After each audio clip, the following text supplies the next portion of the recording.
Hey everybody, it's Tim with Broken Dice, bringing a quick little channel update. Well, maybe not so quick. Got a lot of things done this week, even though I was pretty sick. I was able to get down here and get some painting done. So first things up, let's take a look at my grants that I got done. There we go. Tried a little different camo technique this time. Went with a much lighter version of it. I like this version a little bit better than I do the darker ones. The darker ones are okay when you see them in person because you can still really see the contrast. But when I looked at them on that video I did, and it just looked way too dark. So I went for something a little bit more of a contrast. So what I did was I did them in a dark gray Vallejo. Then I went over that with a really just a light airbrushing of a light gray. And then I went over it with a medium yellow and a mud brown to get from Vallejo. Whoops, can't see them. Yeah. With the airbrush. And then on places where I thought it needed a little extra color, I used what's it called? Sand yellow from Vallejo. And then I went over it with like a sepia wash and stuff like that. I like the way they came out. I think this will be kind of the technique for the rest of the squad. It's going to be some are going to be a little darker, some will be a little lighter, but it's going to be kind of that process. So I think I got my my method. Now I just have to work at perfecting the method for myself, to get my stuff done. So those are the grants. And then historically, I did for my English Civil War army a mule train. And I've talked about this before, how much I like having these kind of models on the table and in the army.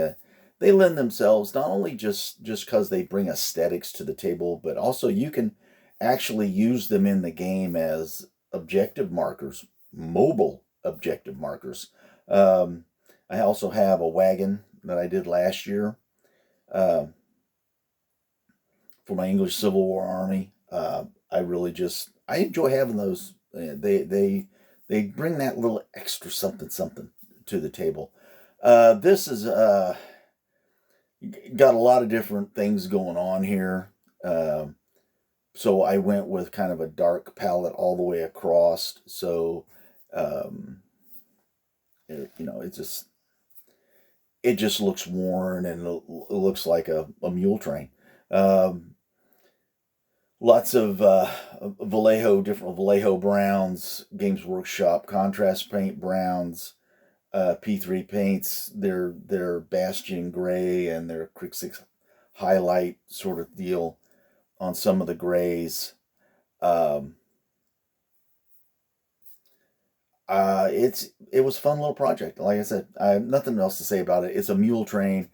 I just like having them on the table, and they can be used for many different things other than just, hey, look, I got this too. So think about that when you're doing a model like that, how you can actually implement them into your games and stuff as objective markers, mobile objective markers. Okay, getting away from the historicals. So sticking with this theme this year of bouncing back and forth. So I've done a 15 millimeter.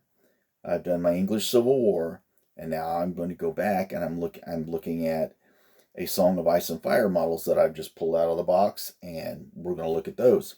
A couple of wolves for the House Stark. We have Summer, which is here, and then we have Shaggy Dog. Okay. Again, I can't, they're they're basic sculpts. They're not very dynamic. So to me, when you have a model like that, you need to do a little extra with the base.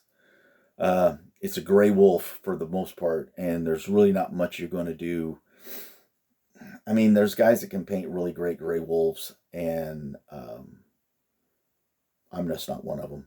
So I put more detail on the base to make it interesting as opposed to painting up the wolf to make him look that great. I just put him like he's coming up this big stone and there's snow and there's a few tufts there. I've got a few tufts on the back. You know, it's like in the movies and stuff, there's snow and dirt and mud all over the place. And I always like adding like bits of life on these Stark models. I don't know why. I just do. I can't stand the entire thing being just snow covered because it doesn't make any sense to me to look at it. It's not visually appealing. And so a Shaggy Dog here, I went with some wood, stones, again different tufts, and a basic snow base. Again, don't like the complete all snow, all white out sort of deal. Got to have some color on my base, or at least the texture, where you look at it and it has different textures, the stone, the wood, and that sort of thing. Okay, as far as A Song of Ice and Fire models, let's get the basic ones out of the way. This is little Arya. And this is the guy. I had to get his card out because I can never remember this cat's name. I hardly ever use him. Yeah. Jaquen Hagar, or whoever it is. In the movies, he was from the House of Many Faces, or whatever it was called. He's the assassin dude. And these, again, I've never used Arya on the table. I've never used it. And this is from her days of learning how to use needle with Sirio. So, there we go. So those two. Now, the next models, they kind of go in concert together. Especially like if you've seen the show. So I don't get them wrong because I don't use them very often. This is Rickon. This is like Arya's youngest brother. And then we have Jojen Reed, the guy with the bow. Mira Reed with the little trident. And then we have Osha right here. So those are models I've had in my Song of Ice and Fire box for I don't know how long. And again, staying in with the theme of this year, a lot of different projects, a lot of different kinds of games, just to make me think so I don't get into that tunnel vision, grind it out, and get to that point where it's like, oh my God, where we just hate every minute of what we're doing.